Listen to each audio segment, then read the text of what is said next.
Welcome back to the OSM channel. I have a question for you.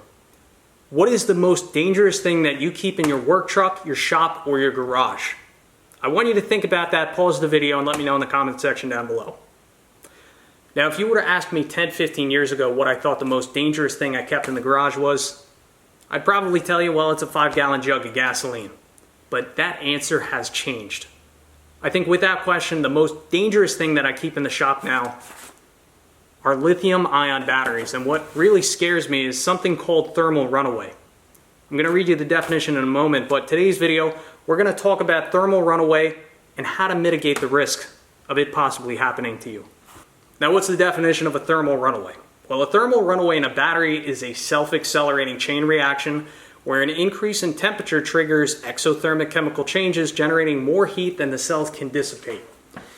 In layman's terms, it's a really hot fire that happens very quickly and you're not going to be able to put it out. That's really what it comes down to. If we were to compare a lithium-ion battery fire to a conventional Class A fire, Class A is ordinary combustible like wood, cardboard. If this cardboard were to catch on fire right now, if I put a fire blanket over it, I removed one leg of the fire triangle, the oxygen, that fire would go out. With a lithium-ion battery fire, as these chemical reactions occur, it actually generates its own source of oxygen, so you can't smother it. It's almost like you have to let it burn out. So it's very dangerous, and it can quickly catch your house on fire. Watch some of these videos online of thermal runaway fires. It's wild. You have probably 10 seconds to react. So what can you do to mitigate the risk? Well, let's talk about it. First things first, let's get the obvious out of the way. Stick with known brands that are UL listed and certified, like Makita, Milwaukee, DeWalt. Ryobi's probably fine, but ensure that these batteries are purchased from a credible supplier. Big box stores, I'm sure all their stuff is legit. The big A online, questionable. Fleabay, I guarantee probably 90% of it is fake. And you got to be very careful. Stay away from the fake stuff. It's not worth it. But the other thing I want to talk about that I just mentioned a moment ago is UL listing. What is UL? Why does it matter? UL is Underwriters Laboratory, and they're a third-party testing company here in the States. And what they do, they test millions of products. There's probably 1,000 products in your home that they test and ensure that they conform to US safety standards. Now, when you buy a Chinesium product, something that is CE certified, what does that mean compared to UL? Well, CE is the European Union safety standards.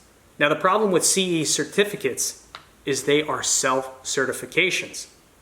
So it's the manufacturing company certifying that their own product is safe. Think about that. That's like a police department investigating themselves and determining that they didn't do anything wrong.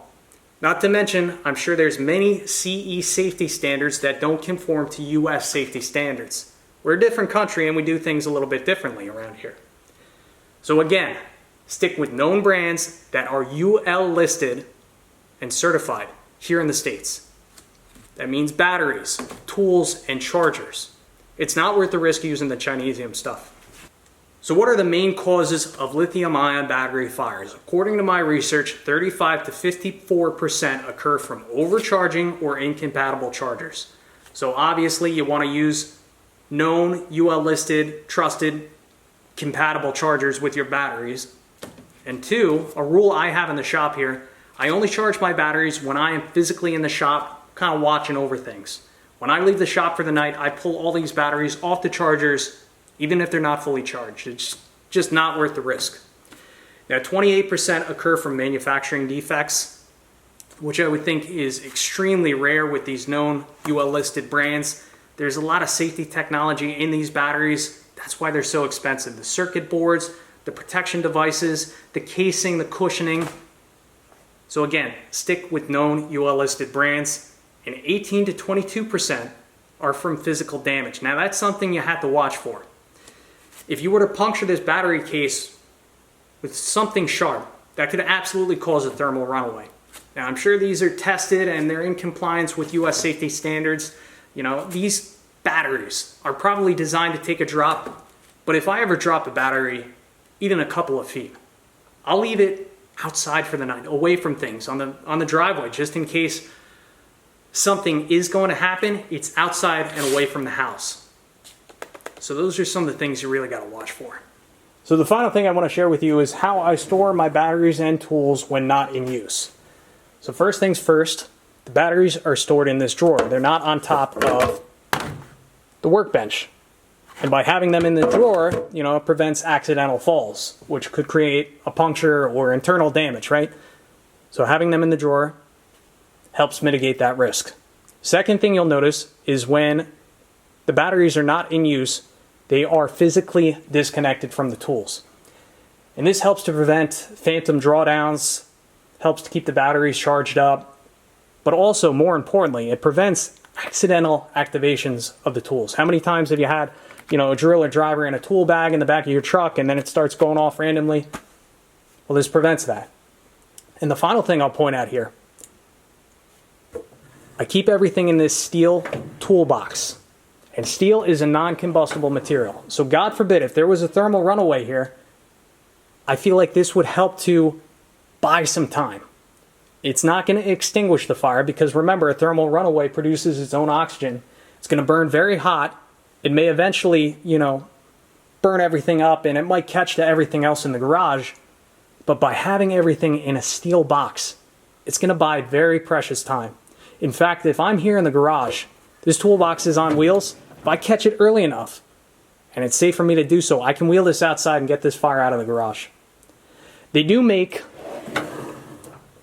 cases that are designed to help ensure thermal runaway doesn't, you know, catch your other assets on fire. But some of those cases, I've watched videos of people testing them and their performance is subpar.